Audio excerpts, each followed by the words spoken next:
I am an ordinary voter living far from the Beltway who feels gaslighted by our political and media establishments regarding the Russia investigation. Our current Yanni versus Laurel political moment is probably confusing even for professional political commentators. But for ordinary Americans it is a bewildering, disorienting spectacle. Which is it? Is Donald Trump a threat to the Republic, or is the deep state the threat?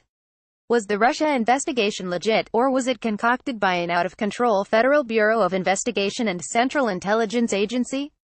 Was it an FBI informant, or was it a spy?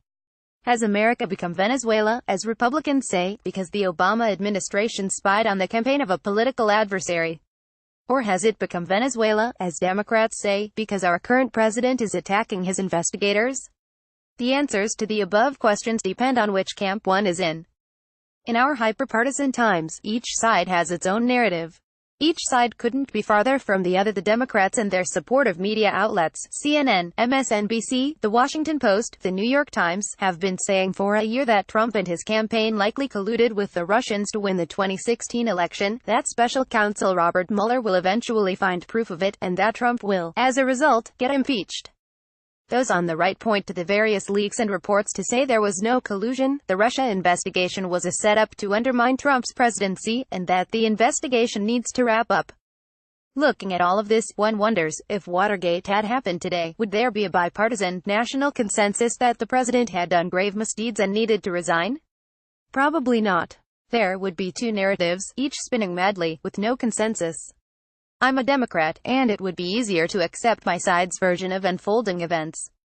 It would certainly make my life easier when talking with my liberal friends.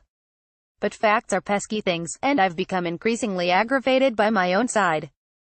It seems the desire to win the 2016 election and Trump hatred has not only warped the Democratic political and media establishments, but exposed them for what they are. Yes, Trump is intemperate, narcissistic, and the most unconventional president ever. But it appears that his opponents in our political and media establishments are far worse. They wanted to subvert democracy to save it from Trump. They wanted to thwart the will of Trump's 63 million voters and not just undermine his presidency, but to concoct an investigation to impeach him and get him out of office. Looked at this way, it appears that Trump's election is vindicated for many reasons. There appears to be a deep state in this country comprising both Republicans and Democrats, which will not abide an outsider president. This is a horrible look for Democrats. Meanwhile, my fellow Democrats aren't in a good spot. They are increasingly becoming the kind of low-information voters they despise and think are only on the other side. For instance, a 2017 poll showed that a majority of Democrats, 52%, believed Russia tampered with vote tallies in the 2016 election to help elect Trump, despite no evidence. That is akin to 69% of Americans believing in September 2003 that Saddam Hussein was involved in the 9/11 attacks. Further, many of my Democratic friends are in the dark about many of the smaller events and facts surrounding the Mueller investigation.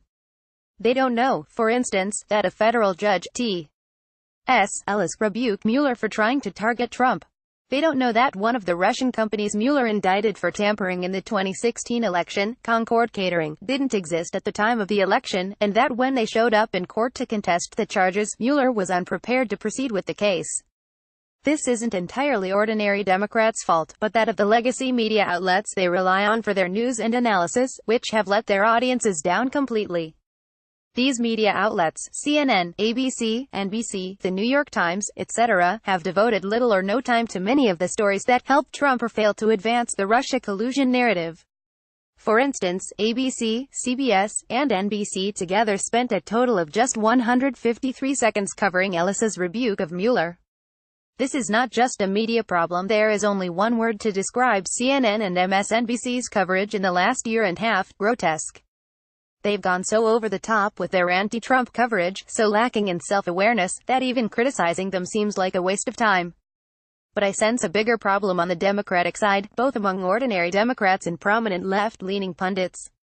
In the Trump era, many seem unable to grasp irony in facts as it applies to their own side.